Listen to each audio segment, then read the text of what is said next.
ಪರಮಾತ್ಮನು ಸರ್ವವ್ಯಾಪಿ ಅಂದ ಮೇಲೆ ಅವನು ಕಲ್ಲಿನಲ್ಲೂ ಚಿತ್ರಪಟದಲ್ಲೂ ಅಣುತೃಣ ಕಾಷ್ಟದಲ್ಲೂ ಇದ್ದಾನೆ ಅಂತಲ್ವೇ. ಅವುಗಳಲ್ಲಿರೋ ಪರಮಾತ್ಮನ್ಗೆ ಈ ಭಕ್ತನು ನನ್ನನ್ನೇ ಉಪಾಸನೆ ಮಾಡ್ತಿದ್ದಾನೆ ಅಂತ ಗೊತ್ತಾಗಿ ಭಕ್ತನ ಪೂಜೆಯನ್ನ ಸ್ವೀಕರಿಸ್ತಾನಲ್ವಾ.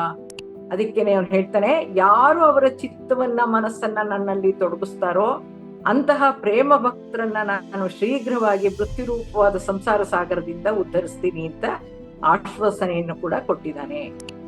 ಭಗವದ್ಗೀತೆಯಲ್ಲಿ ಮಾನವರಿಗೆ ಅತಿ ಸರಳವಾದ 3 ಮಾರ್ಗಗಳಾದ ಧ್ಯಾನ, ಪೂಜೆ ಮತ್ತು ಅರ್ಪಣಾ ಭಾವನವನ್ನ ಕೃಷ್ಣ ಸೂಚಿಸ್ತಾ ಆಧ್ಯಾತ್ಮಕ್ಕೆ ಸೆಳೆಯೋ ವಿಧಾನ ಬಹಳ ಚೆನ್ನಾಗಿದೆ. ಆತ್ಮ ಸಾಕ್ಷಾತ್ಕಾರ ಸಾಧಿಸದೇ ಇರುವಂತ ಯಾವುದೇ ಮಾನವರನ್ನ ಪೂಜಿಸೋದು, ಅವ್ರ ಕಾಲಿಗೆ ಬೀಳೋದು ಕೂಡ ವ್ಯರ್ಥ.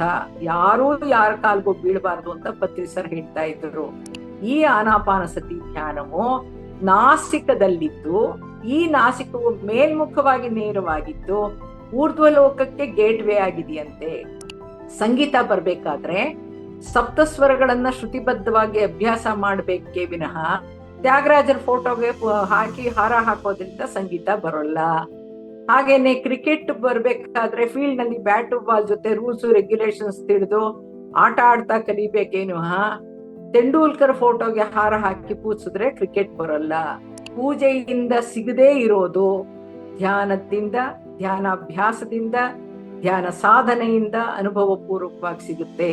ಮನಸ್ಸಿಗೆ ಶಾಂತಿ ಸಮಾಧಾನನೂ ಸಿಗುತ್ತೆ, ಆತ್ಮಜ್ಞಾನನೂ ಸಿಗುತ್ತೆ, ಮುಕ್ತಿನೂ ಸಿಗುತ್ತೆ, ಮೋಕ್ಷನೂ ಸಿಗುತ್ತೆ ಅನ್ನೋದು ಸತ್ಯ ಸಾಧ್ಯ.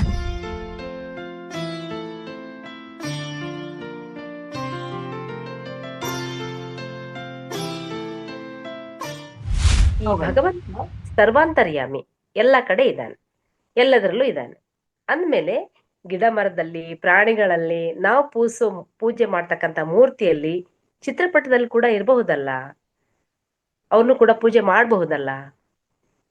ಈ ಪ್ರಶ್ನೆಗೆ ಸಂಬಂಧಿಸಿದಂಗೆ ಶ್ರೀ ರಾಮಕೃಷ್ಣ ಪರಮಹಂಸರ ಒಂದು ಪ್ರಸಂಗ ಇಲ್ಲಿ ಪ್ರಸ್ತುತ ಅನ್ಸುತ್ತೆ. ಒಬ್ಬ ವ್ಯಕ್ತಿ ಪರಮಹಂಸರ ಬಳಿ ಬಂದ್ಬಿಟ್ಟು ಹೇಳ್ತಾನೆ, ಅವನ್ ತೊಂದರೆಗಳನ್ನೆಲ್ಲ ಹೇಳ್ಕೊಂಡು ಇವಕ್ಕೆಲ್ಲ ಏನಾದ್ರೂ ಉಪಾಯ ಇದೆಯಾ, ಪರಿಹಾರ ಇದೆಯಾ ಅಂತ ಕೇಳ್ತಾನೆ. ಆಗ ಪರಮಹಂಸರು ಹೇಳ್ತಾರೆ, ನೀನು ಭಕ್ತಿಯಿಂದ ದೇವರನ್ನ ಆರಾಧಿಸು, ಭಗವಂತನನ್ನ ಪೂಜಿಸಿ ನಿನ್ನ ತೊಂದರೆಗಳನ್ನೆಲ್ಲ ಅವನಿಗೆ ಒಪ್ಪಿಸಿ ಪರಿಹಾರಕ್ಕಾಗಿ ಅವನಲ್ಲಿ ಬೇಡು ಅಂತ ಹೇಳ್ತಾರೆ.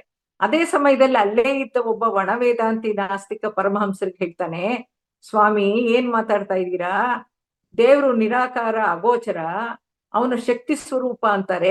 ಮನುಷ್ಯ ಅವನಿಗನಿಸಿದ ಹಾಗೆ ಅವನ ಮನಸ್ಸಿಗೆ ತೋಚಿದಂಗೆ ದೇವ್ರಿಗೊಂದು ಆಕಾರವನ್ನ ಕಲ್ಲಿ ಕೊಡೋನು ಅವನೇ, ಚಿತ್ರಪಟವನ್ನ ರಚಿಸೋನು ಅವನೇ. ಹೀಗಿದ್ರು ನೀವು ಆ ಕಲ್ಲನ್ನ, ಆ ಚಿತ್ರಪಟವನ್ನ ಪೂಜಿಸೋಕೆ ಹೇಳ್ತಾ ಇದ್ದೀರಲ್ಲ, ಇದು ತಪ್ಪಲ್ವೇ ಅಂತ ಪ್ರಶ್ನಿಸ್ತಾನೆ. ಆಗ ರಾಮಕೃಷ್ಣ ಪರಮಹಂಸರು ಹೇಳ್ತಾರೆ, ಪರಮಾತ್ಮನು ಸರ್ವವ್ಯಾಪಿ ಅಂದ ಮೇಲೆ ಅವನು ಕಲ್ಲಿನಲ್ಲೂ ಚಿತ್ರಪಟದಲ್ಲೂ ಅಣುತೃಣ ಕಾಷ್ಟದಲ್ಲೂ ಇದ್ದಾನೆ ಅಂತಲ್ವೇ.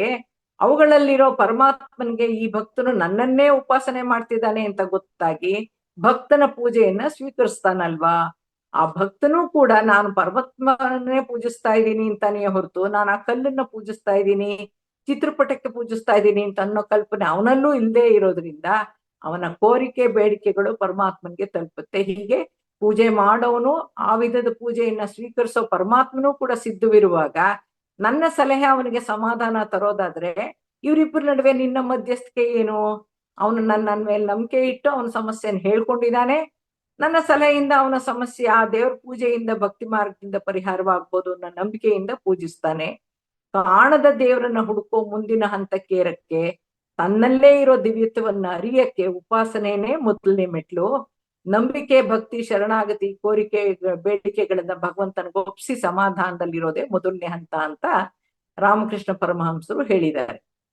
ಈ ಉಪಾಸನೆಯಲ್ಲಿ ಸಗುಣ ಉಪಾಸನೆ ಮತ್ತು ನಿರ್ಗುಣ ಉಪಾಸನೆ ಅಂತ 2 ವಿಧ ಇದೆ. ನಿರ್ಗುಣ ಉಪಾಸನೆ ಅಂತಂದ್ರೆ ನಾವು ಆರಾಧಿಸಬಹುದಾದ ಭಗವಂತನ್ಗೆ ಹೆಸರಿಲ್ಲ, ಆಕಾರ ಇಲ್ಲ, ತಮಸಿಕ, ರಜಸಿಕ ಮತ್ತು ಸಾತ್ವಿಕ ಅನ್ನೋ ಗುಣಗಳಿರಲ್ಲ, ಗುಣಲಕ್ಷಣಗಳು ಇರಲ್ಲ. ಅವನು ಗುಣಾತೀತ, ಅವನು ಸಂಪೂರ್ಣನಾಗಿರೋನು, ಅವನು ಅವಿನಾಶಿ ಅನ್ನೋ ಪರಿಕಲ್ಪನೆಯಲ್ಲಿ ಆರಾಧಿಸೋದು ನಿರ್ಗುಣ ಉಪಾಸನೆ. ಅದನ್ನ ವಿಗ್ರಹಾರಾಧನೆ ಬರಲ್ಲ. ಸಗುಣ ಉಪಾಸನೆ ಅಂದ್ರೆ ರೂಪ, ಹೆಸರು, ಗುಣಗಳನ್ನ ಕೊಟ್ಟು ವಿಗ್ರಹ ರೂಪ ಕೊಟ್ಟು ಅದಕ್ಕೆ ಮಂತ್ರಗಳಿಂದ, ಕೀರ್ತನೆಗಳಿಂದ, ಹೂಗಳಿಂದ, ವಸ್ತುಗಳಿಂದ ಪೂಜಿಸೋದು, ಹಣ್ಣು ಹಂಪಲನ್ನ ಭಕ್ತಿಯಿಂದ ಅರ್ಪಿಸೋದು, ಅದು ಸಗುಣ ಉಪಾಸನೆ. ಸೊ ಈ ಭಗವದ್ಗೀತೆಯ ಅಧ್ಯಾಯ 12ರಲ್ಲಿ ಈ ಎರಡೂ ರೀತಿಯ ಉಪಾಸನೆಯನ್ನ ಸಮನ್ವಯಗೊಳಿಸಿದಾನೆ ಶ್ರೀಕೃಷ್ಣ. ಏನ್ ಹೇಳಿದಾನೆ ಶ್ರೀಕೃಷ್ಣ ಅಂದ್ರೆ ತುಂಬಾ ಚೆನ್ನಾಗಿದೆ, ಇದು ನನಗಂತೂ ಬಹಳ ಇಷ್ಟ ಆಯ್ತು. ಸಾಕಾರ ಜೀವಿಗಳಿಗೆ, ಮಾನವರಿಗೆ ಈ ಅವ್ಯಕ್ತ ಮಾರ್ಗ, ನಿರ್ಗುಣ ಮಾರ್ಗ ತುಂಬಾ ಕಠಿಣ ಅಂತ ಅನ್ಸುತ್ತೆ. ಸಗುಣ ಮಾರ್ಗ, ಭಕ್ತಿ ಮಾರ್ಗ, ವ್ಯಕ್ತ ಮಾರ್ಗ ಸುಲಭ ಅನ್ಸುತ್ತೆ. ಅದಕ್ಕೇನೆ ಅವ್ನು ಹೇಳ್ತಾನೆ, ಯಾರು ಅವರ ಚಿತ್ತವನ್ನ ಮನಸ್ಸನ್ನ ನನ್ನಲ್ಲಿ ತೊಡಗಿಸ್ತಾರೋ ಅಂತಹ ಪ್ರೇಮ ಭಕ್ತರನ್ನ ನಾನು ಶೀಘ್ರವಾಗಿ ಮೃತ್ಯುರೂಪವಾದ ಸಂಸಾರ ಸಾಗರದಿಂದ ಉದ್ಧರಿಸ್ತೀನಿ ಅಂತ ಆಶ್ವಾಸನೆಯನ್ನು ಕೂಡ ಕೊಟ್ಟಿದ್ದಾನೆ. ಭಗವದ್ಗೀತೆಯಲ್ಲಿ ಮಾನವರಿಗೆ ಅತಿ ಸರಳವಾದ 3 ಮಾರ್ಗಗಳಾದ ಧ್ಯಾನ, ಪೂಜೆ ಮತ್ತು ಅರ್ಪಣಾ ಭಾವನವನ್ನ ಕೃಷ್ಣ ಸೂಚಿಸ್ತಾ ಆಧ್ಯಾತ್ಮಕ್ಕೆ ಸೆಳೆಯೋ ವಿಧಾನ ಬಹಳ ಚೆನ್ನಾಗಿದೆ. ಅವನೇನ್ ಹೇಳ್ತಾನೆ ಅಂದ್ರೆ, ನಿಮಗೆ ಸಾಧ್ಯವಾದ್ರೆ ಧ್ಯಾನ ಮಾಡಿ, ಮನಸ್ಸನ್ನ ನನ್ನ ಮೇಲೆ ನಿಮ್ಮ ಹೃದಯದಲ್ಲಿ ಕೇಂದ್ರೀಕರಿಸಿ ಅಂತ ಅಧ್ಯಾಯ 6ರಲ್ಲಿ ಹೇಳಿದಾನೆ. ಮನಸ್ಸನ್ನ ನಿಮಗೆ ಕೇಂದ್ರೀಕರಿಸಕ್ ಆಗದೆ ಇದ್ರೆ, ಮನಸ್ಸು ಅಲ್ದಾಡ್ತಾ ಇದ್ರೆ ಪೂಜೆ ಮಾಡಿ, ಪೂಜೆಯಲ್ಲಿ ತೊಡಗಿ, ಸೇವೆಯಲ್ಲಿ ತೊಡಗಿ ಅಂತ 9ನೇ ಅಧ್ಯಾಯದಲ್ಲಿ 12ನೇ ಅಧ್ಯಾಯದಲ್ಲಿ ಹೇಳಿದಾನೆ. ಅದೂನೂ ಕಷ್ಟ ಅಂತ ಅನ್ಸಿದ್ರೆ ನೀನು ಯಾವ ಕರ್ಮವನ್ನ ಮಾಡ್ತೀಯೋ, ಏನನ್ನ ತಿಂತೀಯೋ, ಯಾವ್ದನ್ನ ಹೋಮ ಮಾಡ್ತೀಯೋ, ಯಾವ್ದನ್ನ ದಾನ ಮಾಡ್ತೀಯೋ, ಅಥವಾ ಯಾವ ತಪಸ್ಸನ್ನ ಮಾಡ್ತೀಯೋ ಅವೆಲ್ಲವನ್ನ ನನ್ಗೆ ಅರ್ಪಣೆ ಮಾಡು, ನನಗೆ ಶರಣಾಗು ಅಂತ ಹೇಳಿ 9ನೇ ಅಧ್ಯಾಯದಲ್ಲಿ ಅಂದಿದ್ದಾನೆ. ಸೊ ವೇದಾಂತದಲ್ಲೂ ಕೂಡ ಉಲ್ಲೇಖ ಇದೆಯಂತೆ, ಏನಂತ? ಸಗುಣವು ನಿರ್ಗುಣಕ್ಕೆ ಕಾರಣವಾಗುತ್ತೆ, ಆಕಾರವು ರೂಪವು ನಿರಾಕಾರಕ್ಕೆ ಕರ್ಕೊಂಡು ಹೋಗುತ್ತೆ ಅಂತ. ಸೊ ಇಲ್ಲಿ ಪತ್ರಿಸರು ಒಂದು ವಿಚಾರ ಹೇಳ್ತಾರೆ, ಆತ್ಮಜ್ಞಾನ ಇಲ್ಲದೆ ಇರೋನು ಅಜ್ಞಾನಿ, ಆತ್ಮಜ್ಞಾನದ ಅರಿವು ಬರೋದೇನೆ ಮಾನವನಾದ್ಮೇಲೆ ಈ ಆತ್ಮಜ್ಞಾನದ ಅರಿವು ಇಲ್ಲದ ಯಾವುದೇ ಆತ್ಮ ಪದಾರ್ಥವನ್ನ ಅಂದ್ರೆ ಖನಿಜ, ಗಿಡ, ಮರ, ಪ್ರಾಣಿ ಪಕ್ಷಿಗಳನ್ನ ಪೂಜಿಸೋದು ಧರ್ಮವಿಲ್ಲದ, ಅರ್ಥವಿಲ್ಲದ ಕರ್ಮ ಅಂತ ಹೇಳ್ತಾರೆ. ಹಾಗೆ ಇನ್ನೂ ಆತ್ಮ ಸಾಕ್ಷಾತ್ಕಾರ ಸಾಧಿಸದೇ ಇರುವಂತ ಯಾವುದೇ ಮಾನವರನ್ನ ಪೂಜಿಸೋದು, ಅವ್ರ ಕಾಲಿಗೆ ಬೀಳೋದು ಕೂಡ ವ್ಯರ್ಥ. ಯಾರೂ ಯಾರ ಕಾಲ್ಗೂ ಬೀಳಬಾರ್ದು ಅಂತ ಪತ್ರಿಸರ್ ಹೇಳ್ತಾ ಇದ್ರು. ಪತ್ರಿಸರ್ ಇನ್ನೂ ಒಂದು ಮಾತನ್ನ ಹೇಳ್ತಿದ್ರು, ಹಲವಾರು ಕಡೆ ಹೇಳೋರು, ನನ್ನ ಪಾದಗಳನ್ನ ಹಿಡ್ಕೊಳ್ಳೋ ಬದಲು ನನ್ನ ಪದಗಳನ್ನ ಹಿಡ್ಕೊಳ್ಳಿ ಅಂತ ಹೇಳ್ತಿದ್ರು. ಅಂದ್ರೆ ನಮ್ಗೆ ಮುಕ್ತಿ ಕೊಡಕ್ಕೆ ಯಾರಿಗೆ ಅರ್ಹತೆ ಇದೆಯೋ ಅವ್ರನ್ನ ನಾವು ಮಾಡ್ಬೇಕೆ ಹೊರತು ಆತ್ಮ ಸ್ವರೂಪಿಯಾಗಿರುವಂತ ಖನಿಜ ಯಾವ್ದಿದೆಯೋ, ಗಿಡ ಮರ, ಪ್ರಾಣಿ ಪಕ್ಷಿ, ಗಿಡ ಮರಗಳನ್ನ ಕೂತ್ಸೋದು ಇವ್ಯಾವುದೂ ಅರ್ಥವಿಲ್ದೇ ಇರೋ ಕರ್ಮ ಅಂತ ಹೇಳಿದ್ದಾರೆ. ಸರ್ವಾಂತರ್ಯಾಮಿ ಅನ್ನೋದು ಒಪ್ಕೋತಾರೆ, ಆದ್ರೆ ಅವು ಮುಕ್ತಿಗೆ ನಮ್ಗೇನು ಸಹಾಯ ಮಾಡಲ್ಲ ಅಂತ ಅನ್ನೋದನ್ನ ಸ್ಪಷ್ಟವಾಗಿ ಹೇಳಿದ್ದಾರೆ ಪತ್ರಿಸರ್. ಈಗ ತಾವು ಉಪಾಸನೆ ಮತ್ತು ವಿಪಶ್ಯನ ಅಂತಕ್ಕಂತ 2 ವ್ಯತ್ಯಾಸಗಳನ್ನ ಹೇಳಿದ್ರಿ, ಅಥವಾ 2 ಮಾರ್ಗಗಳನ್ನ ಹೇಳಿದ್ರಿ. ಈ ವಿಪಸ್ಸನ ಅಂತಕ್ಕಂಥ ಮಾರ್ಗ ಉಪಾಸನಾ ಮಾರ್ಗಕ್ಕಿಂತ ಶ್ರೇಷ್ಠ, ಅಂದ್ರೆ ಪೂಜೆಗಿಂತ ಧ್ಯಾನ ಅನ್ನೋದು ಹೇಗೆ ಫಲಕಾರಿಯಾಗುತ್ತೆ, ದಯವಿಟ್ಟು ತಿಳಿಸ್ಕೊಡಿ. ಪತ್ರಿಸರ್ ಅವರ ತೆಲುಗಿನಲ್ಲಿರೋ ಒಂದು ಆನಾಪಾನಸತಿ ಧ್ಯಾನವನ್ನು ಸವಿವರವಾದ ಲೇಖನವನ್ನ ಕನ್ನಡಕ್ಕೆ ತರ್ಜುಮೆ ಮಾಡಿ ನಾನು ಹೊರತರ್ತಾ ಇದ್ದಂತ ಧ್ಯಾನಾಮೃತ ಸಂಚಿಕೆಗಳಲ್ಲಿ ಪ್ರಕಟಿಸಿದ್ದೀನಿ. ಯಾಕೆಂದ್ರೆ ಅದು ಅಷ್ಟು ಸ್ಪಷ್ಟವಾಗಿ ಮಾಹಿತಿ ಪೂರ್ಣವಾಗಿದೆ. ಪತ್ರಿಜಿಯವರ ಲೇಖನದ ಆಧಾರಿತವಾಗಿ ವಿಪಸ್ಸನ ಮಾರ್ಗ ಹೇಗೆ ಉಪಾಸನಾ ಮಾರ್ಗಕ್ಕಿಂತ ಶ್ರೇಷ್ಠ, ಪೂಜೆಗಿಂತ ಹೇಗೆ ಧ್ಯಾನ ಫಲಕಾರಿ ಅನ್ನೋದನ್ನ ಅರ್ಥ ಮಾಡ್ಕೊಳ್ಳೋದು ತುಂಬಾ ಸುಲಭ. ಅವ್ರು ಏನಂತ ಕ್ಲಿಯರ್ ಆಗಿ ಹೇಳಿದ್ದಾರೆ ಅಂದ್ರೆ, ಪೂಜೆ ಅಂತಂದ್ರೆ ಮಂತ್ರೋಪಾಸನೆ. ಮಂತ್ರೋಪಾಸನೆ ಅನ್ನೋದು ಬಾಯಿಯಿಂದ ಮಾಡೋ ಕ್ರಿಯೆ. ಬಾಯಿ ಅಡ್ಡ ಸ್ಥಿತಿಯಲ್ಲಿತ್ತು ನಾವು ಎಷ್ಟೇ ಉಪಾಸನೆ ಮಾಡಿದ್ರು ಕೂಡ ನಾವು ಅಡ್ಡಲಾಗಿ ಈ ಭೂಲೋಕದಲ್ಲೇ ತಿರುಗ್ತಾ, ಬಾಯಿಯನ್ನು ಅಧೋಲೋಕದಲ್ಲೇ ತಿರುಗ್ತಾ ಇರ್ತೀವಂತೆ. ಊರ್ಧ್ವಲೋಕಕ್ಕೆ ಪ್ರಯಾಣಿಸೋ ಸಾಧ್ಯವೇ ಇಲ್ಲವಂತೆ. ಉಪಾಸನೆಯಿಂದ ದುಃಖರಾಹಿತ್ಯ ಸ್ಥಿತಿ ತಲುಪೋಕೆ ಅಸಾಧ್ಯ, ಸತ್ಯಾಸತ್ಯಗಳನ್ನ ತಿಳಿಯೋಕೆ ಸಾಧ್ಯವೇ ಇಲ್ಲ ಅಂತ ಪತ್ರಿಸರ್ ಬರ್ದಿದ್ದಾರೆ. ಅದೇ ಧ್ಯಾನ ಅಂದ್ರೆ ಆನಾಪಾನಸತಿ ಧ್ಯಾನ ಒಂದೇ. ಅದೊಂದೇ ನಿಜವಾದ, ಸತ್ಯವಾದ, ಸರಳವಾದ, ಸುಲಭವಾದ ಧ್ಯಾನ ವಿಧಾನ. ಈ ಆನಾಪಾನಸತಿ ಧ್ಯಾನವು ನಾಸಿಕದಲ್ಲಿದ್ದು, ಈ ನಾಸಿಕವು ಮೇಲ್ಮುಖವಾಗಿ ನೇರವಾಗಿದ್ದು ಊರ್ಧ್ವಲೋಕಕ್ಕೆ ಗೇಟ್ವೇ ಆಗಿದೆಯಂತೆ.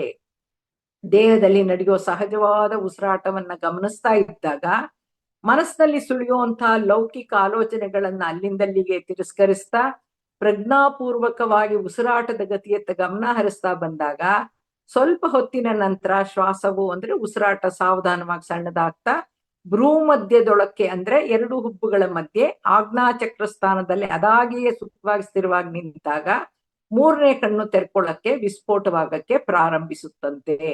ವಿಪಸನ ಹಂತದಲ್ಲಿ ಪ್ರಜ್ಞಾಸ್ಥಿತಿಯು ನಾಸಿಕದಿಂದ ಪ್ರಾರಂಭಿಸಿ ಅಂದ್ರೆ ವಿಶುದ್ಧದಿಂದ ಪ್ರಾರಂಭವಾಗಿ ಆಜ್ಞಾಚಕ್ರದ ಮೂಲಕ ಸಹಸ್ರಾರ ಸ್ಥಿತಿಗೆ ತಲುಪುವಂತ ಆಧ್ಯಾತ್ಮಿಕ ಕ್ರಿಯೆನೇ ಧ್ಯಾನ ಅಂತ ವಿವರಿಸಿದ್ದಾರೆ. ನಾವು ಗಮನಿಸೋದು ಬರೇ ಉಸಿರಾದ್ರೂ ಕೂಡ ಅದರಿಂದಾಗೋದು ಆಂತರಿಕ ಆಧ್ಯಾತ್ಮಿಕ ಕ್ರಿಯೆ ಬೆಳವಣಿಗೆ ಅಂತ ವಿವರಿಸಿದ್ದಾರೆ. ಆನಾಪಾನಸತಿ ಮೂಲಕ ನಾಸಿಕದ ಮೂಲಕ ಶ್ವಾಸದ ಮೇಲೆ ಧ್ಯಾನದಲ್ಲಿ ತೊಡಗಿದಾಗ ಏನಾಗುತ್ತೆ ಅಂದ್ರೆ ದಿವ್ಯ ಚಕ್ಷುವಿನ ಮೂಲಕ ಜ್ಞಾನ ಚಕ್ಷುವಿನ ಮೂಲಕ ಆತ್ಮಜ್ಞಾನ ಪ್ರಾಪ್ತಿಯಾಗುತ್ತೆ. ನೇರವಾಗಿ ಊರ್ಧ್ವ ಲೋಕಗಳಿಗೆ ಪ್ರಯಾಣಿಸ್ತೀವಿ. ಇನ್ನೂ ಹೆಚ್ಚಿನ ಬ್ರಹ್ಮಾಂಡ ಜ್ಞಾನ ಪಡೆಯೋಕೆ ಅರ್ಹರಾಗ್ತೀವಿ. ವಿಪಸ್ಸನ ಹಂತದಲ್ಲಿರೋರಿಗೆ ಪೂಜೆಯ ಅವಶ್ಯಕತೆ ಇಲ್ವೇ ಇಲ್ಲ. ಆಧ್ಯಾತ್ಮಿಕವಾಗಿ ನಿಮಗೆ ನಿಮ್ಮ ಜೀವಕ್ಕೆ ನಿಮ್ಮ ಆಧ್ಯಾತ್ಮಿಕ ಬೆಳವಣಿಗೆಗೆ ಪೂಜೆಯಿಂದ ಯಾವ ಲಾಭನೂ ಇರೋದಿಲ್ಲ.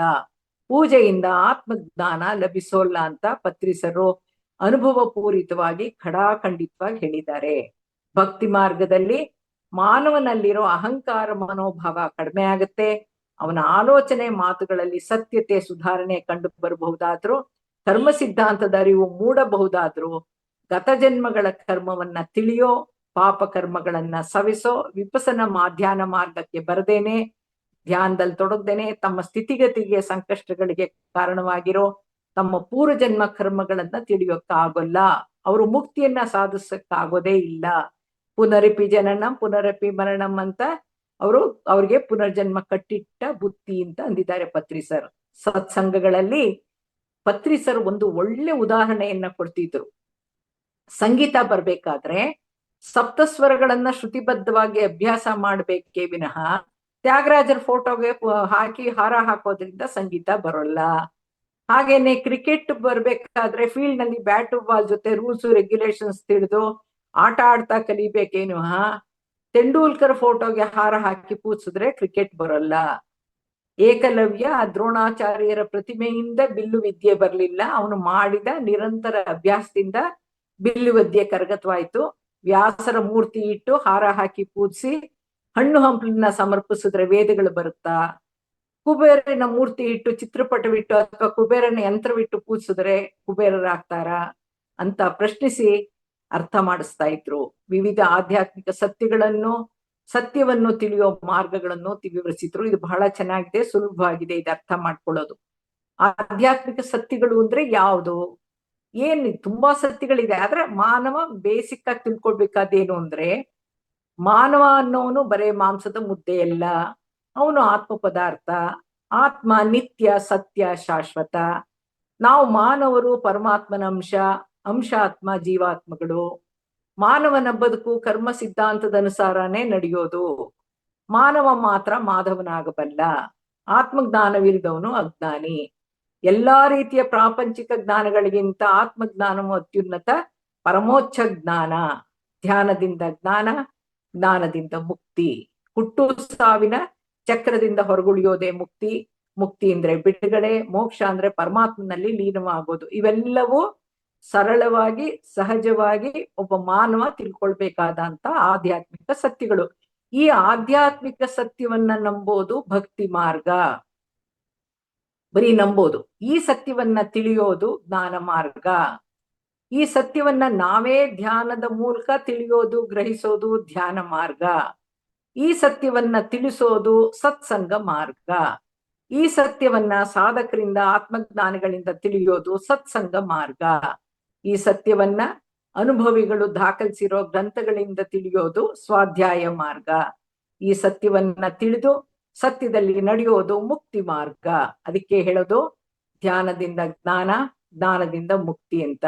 ಹಾಗಾಗಿ ಪೂಜೆಯಿಂದ ಸಿಗದೇ ಇರೋದು ಧ್ಯಾನದಿಂದ, ಧ್ಯಾನಾಭ್ಯಾಸದಿಂದ, ಧ್ಯಾನ ಸಾಧನೆಯಿಂದ ಅನುಭವ ಪೂರ್ವಕವಾಗಿ ಸಿಗುತ್ತೆ. ಮನಸ್ಸಿಗೆ ಶಾಂತಿ ಸಮಾಧಾನನೂ ಸಿಗುತ್ತೆ, ಆತ್ಮಜ್ಞಾನನೂ ಸಿಗುತ್ತೆ, ಮುಕ್ತಿನೂ ಸಿಗುತ್ತೆ, ಮೋಕ್ಷನೂ ಸಿಗುತ್ತೆ ಅನ್ನೋದು ಸತ್ಯ ಸಾಧ್ಯ. ಹಾಗಾಗಿ ವಿಪಸನ ಮಾರ್ಗ ಶ್ರೇಷ್ಠ ಅಂದ್ರೆ ಆರಾಧನಾ ಮಾರ್ಗದಲ್ಲಿ ಭಕ್ತಿ ಮಾರ್ಗದಲ್ಲಿ ಏನೇನ್ ಸಿಗ್ಲೋ ಅದೆಲ್ಲ ಆತ್ಮ ಸಂಬಂಧಿತ, ಮುಕ್ತಿ ಮೋಕ್ಷ ಸಂಬಂಧಿತ ಎಲ್ಲ ವಿಚಾರನು ನಮ್ಗೆ ತಿಳುವಳಿಕೆಗೆ ಬರುತ್ತೆ. ಹಾಗಾಗಿ 10 ಹಲವು ಮಾರ್ಗಗಳನ್ನ ವಿವರಿಸಿದ್ದಾರೆ. ಹಾಗಾಗಿ ವಿಪಸನ ಮಾರ್ಗ ಶ್ರೇಷ್ಠ.